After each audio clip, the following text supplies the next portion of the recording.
Good morning and welcome. Thank you for joining us for today's webinar on professional services. I am Dawn Suruta Kashiwabara with the State Procurement Office. The handouts are posted. If you're having problems accessing it, it will always be available at our website under the training section. So not to worry if you can't get a copy of it today. If you just follow along, you'll be able to take your notes and then refer back to it when you can get to the handouts. Okay, so professional services as defined in the Hawaii Revised Statute, Section 103D-104, are limited to those listed professions by definitions. Those services such as architecture, landscape architecture, etc., defined as a professional by the laws of this state. For example, HRS 464, which are design professionals, and others that I'll share with you in the next slide under 415A, or the professional and scientific occupation series contained in the United States Office of Personnel Management Qualification Standards Handbook. And then we can also refer to the circular that SPO has put out, 2009-06,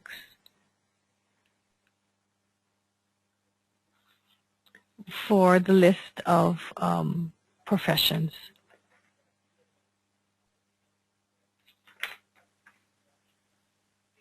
So here's the statute on 104. So this is basically the definition, and I'm not going to read this off to you. And then this is the definition for those that fall within the 464, which is the design professionals. And this is the continuation. I want to make a note here that professional surveyor is part of 464. In the procurement circular, it states that surveyors do not need to comply with this method of procurement, and that needs to be amended. And so if you're procuring for professional surveyor or land surveyor, these types of services also are required to be procured through the 304 process, which is professional services. So here are the other professions that fall within 415A. So if you are procuring for these services, you may use the professional services method of procurement as opposed to the professions under 464, which are the design professionals, where you must use the 304 process.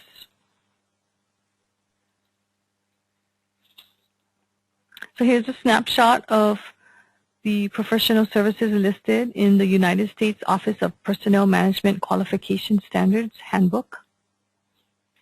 So if it is listed here, then you may use the professional services method of procurement.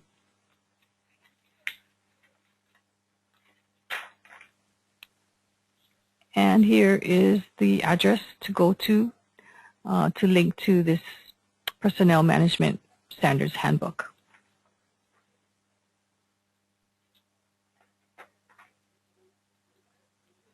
Okay, so when you're procuring for professional services other than design professions, you can use any of the methods of procurement. So you can use professional services, the 304 process. You can use competitive sealed bidding, 302, competitive sealed proposals, 303, sole source, small purchase, and emergency. You can use any of these methods. However, if you determine that the 304 process is how you decide to procure for it, then that would be your decision as the procurement officer. So for design professionals, you must use the 304 process. The statute says that for those professions that fall under Chapter 464, those services furnished by licensees under this chapter shall be procured pursuant to this section or the 307, which is emergency procurement. So as it says here, no other methods are allowed, except if you're procuring for design build, which you would normally use the RFP process. So the design build would include the services of the professional under the 464 chapter, in addition to the construction. That is the only time that you would not follow 464. So what would happen at the beginning of every year, at minimum, the department would determine what are they procuring for annually. So for public works, they require services of design professionals. So they put out an annual notice. Each year, the head of the purchasing agency shall publish a notice inviting persons engaged in providing professional services which the agency anticipates needing. So in the case of public works, they put out an annual notice to invite applicants to provide their current statements of qualifications and expressions of interest to the agency. And that's at minimum. And if there is additional needs, then additional notices can be put out.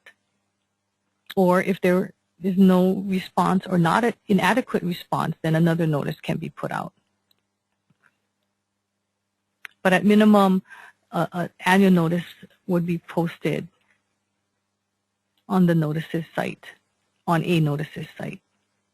So the notice would include the specific professional service that is being requested, the term that the list will be used, where and when to submit the qualifications, and then a list of the mandatory evaluation criteria that will be considered during for selection. And then lastly, any additional important factors. So here are examples: location and number of offices, age of the firm, education, references, and then any other literature. So in their requests, this is what they would include in the notice. So here is an example that DBID put out. As you can see, this is a very specific one and not an annual list, because the notice is calling out for qualified architects, engineers, for services, design services for a mobile loading dock at the foreign trade zone.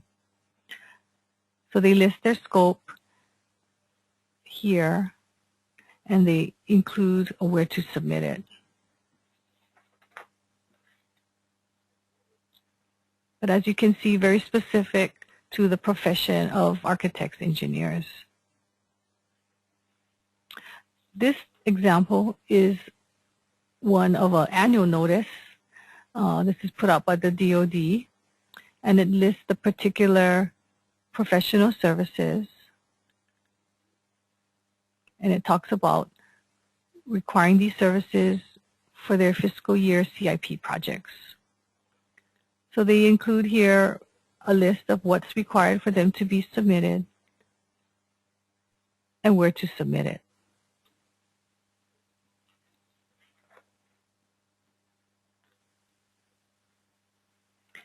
It goes on to explain in descending order, and this is what is required by statute, the criteria.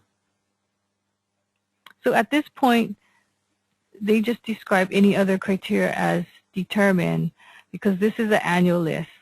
So the annual list is just a qualifications list, and as their needs arise for specific projects, then the criteria would be disclosed, or I guess will be part of the selection requirement as the individual projects come up.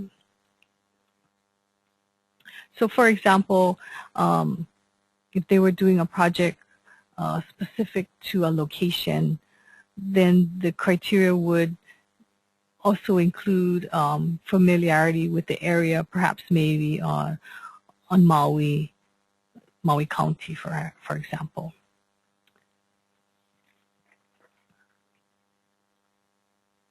So when you take a look at this notice, which was put out by the DOT, It's saying that the DOT is seeking qualified consultants to provide transportation planning. So in this particular notice, it doesn't describe what the profession is. It's only describing a description of the scope of work or tasks that will be required. So in this case, the DOT should have said that they required services, either engineering services, to provide these services as planning services.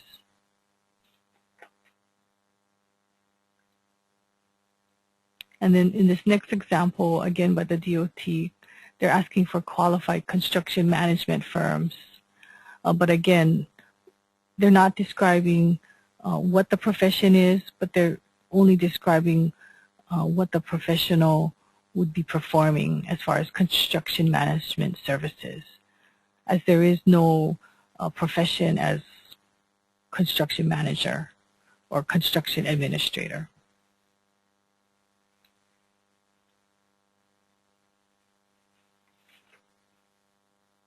Okay, so once the notice is put out and all the applications come in, the HOPA would determine those who would sit on the review committee.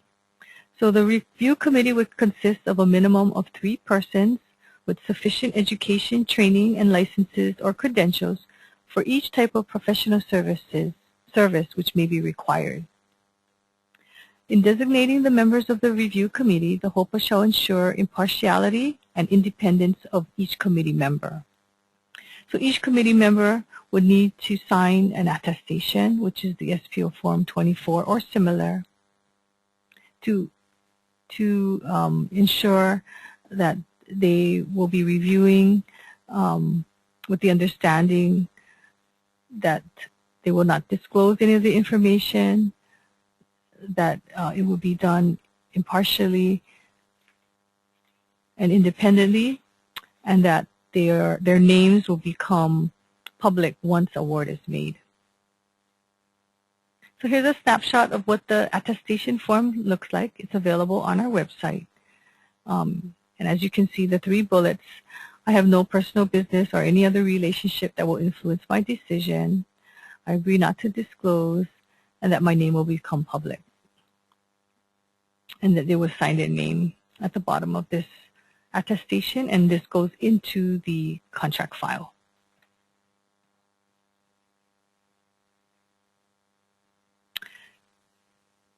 So the names of the members of the review committee, and this is approved by the HOPA, will be placed in the contract file. And the review committee will review and evaluate all submissions and other pertinent information, including references and reports, and prepare a list of qualified persons to provide these services. Persons included on the list of qualified persons may amend their statements of qualifications as necessary or appropriate. So the applicants can come in and say, you know, this is my updated information. The review committee can be made up of non-government employees. There's no limit to the number of government employees as compared to the RFP process. But no deputy or equivalent appointed position may serve as a member. So then the selection committee can be made up of the same people as long as they have the same credentials to serve on the committee. So whenever during the course of the fiscal year the agency needs a particular service, the HOPA shall designate this selection committee to evaluate the statements of qualifications and performance data of those persons on that list that was made up by the review committee. And then they can request additional pertinent information and even have discussions with those on the qualified list. But again, the selection committee shall be comprised of a minimum of 3 persons with sufficient education, training, and licenses or credentials in the area of services required. So again, in designating the members of the committee, the HOPA shall ensure the impartiality and independence of the committee members. And these names, again, will be approved by the HOPA and placed in the contract file. Same as the review committee, no deputy or equivalent appointed positions may serve as on the selection committee. And they also will be required to sign that attestation that I showed you earlier.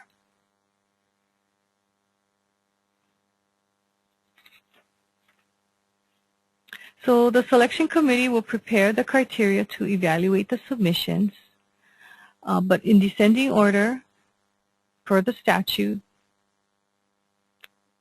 in order of importance will be experience and the professional qualifications relevant to the project type. Second, past performance on projects of similar scope.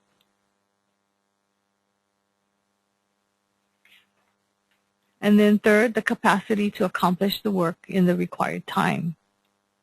So then the fourth criteria would be any additional criteria determined by the selection committee to be relevant to the purchasing agency's needs or necessary and appropriate to ensure full and open fair competition for these professional services that are required. So if you require a Hawaii-based contractor, that could be a criteria. Again, as I had mentioned to you, familiarity with the project location, say if it was on a neighbor island. If you were doing a specific project, perhaps building a correctional facility, so you're looking for expertise in maybe security, electronics. So again, this would be very specific, the fourth criteria, to the project. So it would be very project specific. So the selection committee shall evaluate the submissions of persons on the list prepared and any other pertinent information. And as I mentioned to you, you may conduct confidential discussions with any of these persons. But during the discussions, there shall be no disclosure of any information derived from the competing professional service offers. So the selection committee shall rank a minimum of 3 persons based on the selection criteria and then send the ranking to the HOPA. And this information, as far as the determination on the ranking, shall be placed in the procurement file. So the recommendations to the selection committee shall not be overturned by the HOPA without due cause.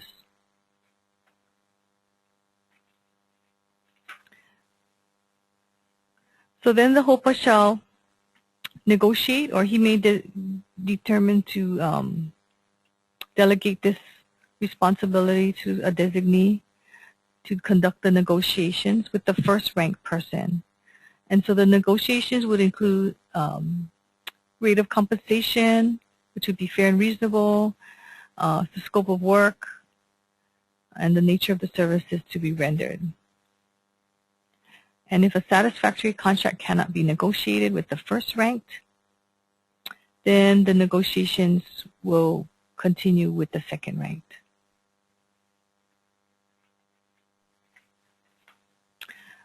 If more than one person holds the same qualifications, so there'll be like a tie for first rank, the committee shall rank the persons in a manner to ensure equal distribution of contracts among the persons holding the same qualifications.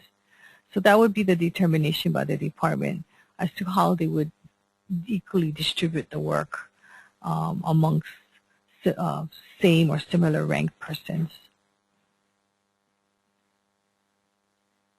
So if the HOPA is unable to negotiate a contract, even with the top 3 ranked persons, he may have to go back to the selection committee to ask for an additional 3 names, and then the process will continue.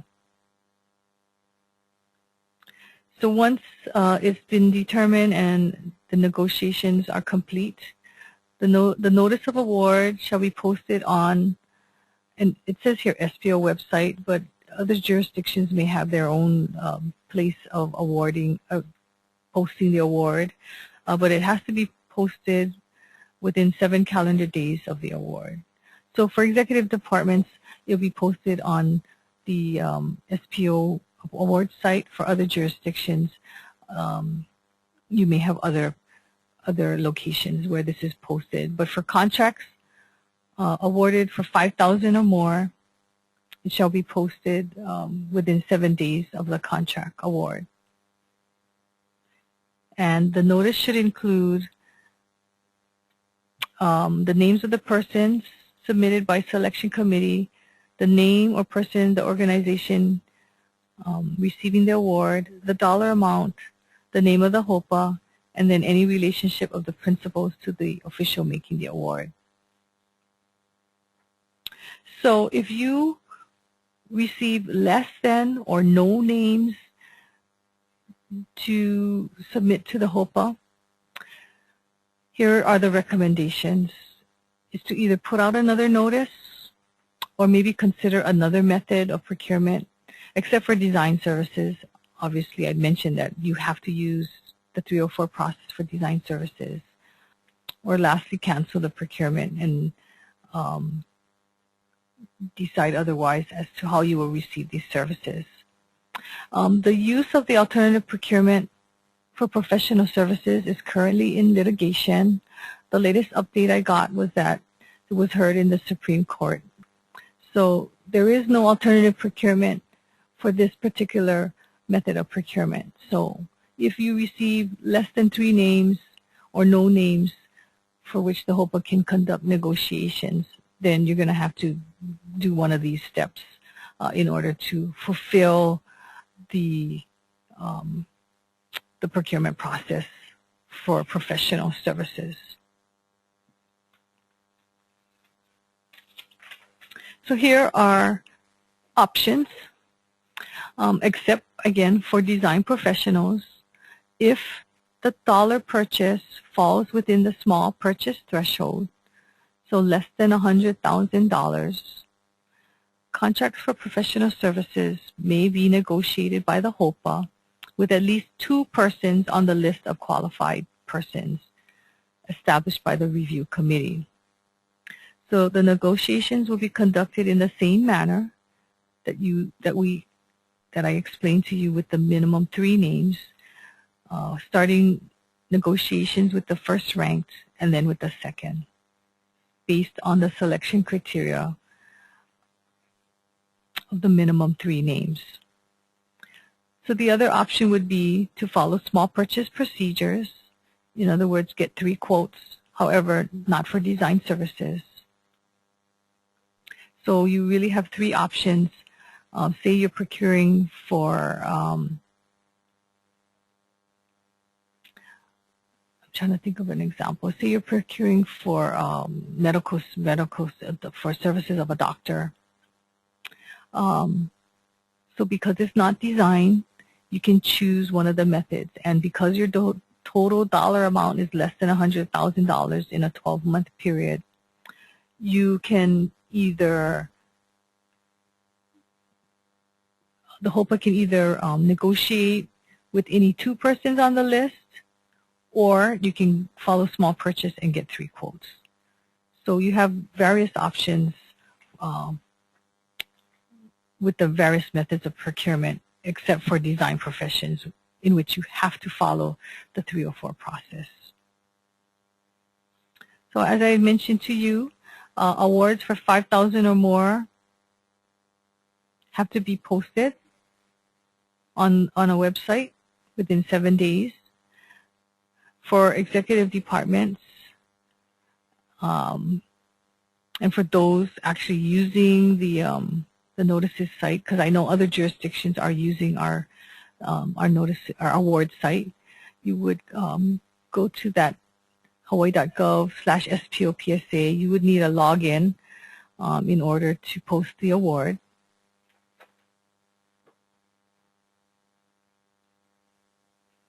So this is what it looks like. This is what the login page looks like, for now anyway. Okay, so debriefing.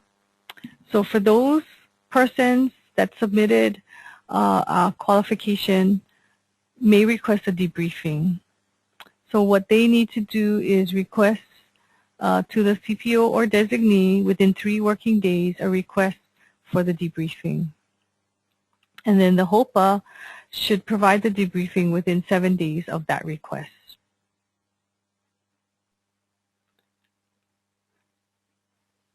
So they could also protest. The protest would start 5 days after the notice of award is posted or 5 days after the debriefing. So it could happen at 2 phases within the process.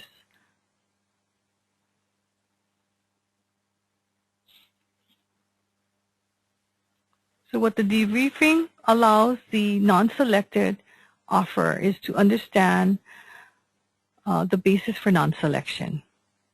So how can they do better next time? Why they weren't ranked as high? And it's really not meant to be a comparison of the other submittals, but to just really overall understand why they weren't selected or ranked as high for this particular procurement.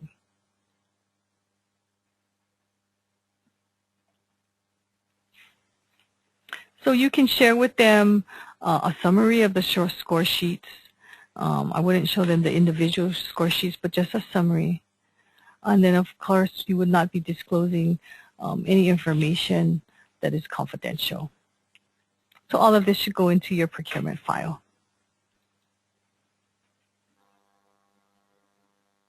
So after the notice of award is made, then everything becomes public. So the list of all the qualified persons, the screening criteria, the screening that the committee had put together, all of that becomes public. And then anything that's marked confidential by the other offers shall not be disclosed, however.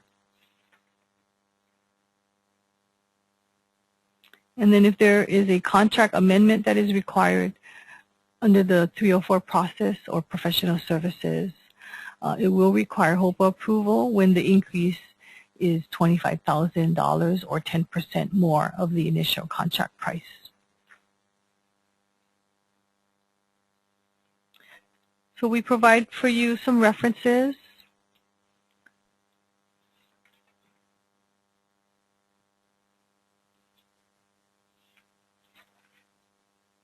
And then our contact information.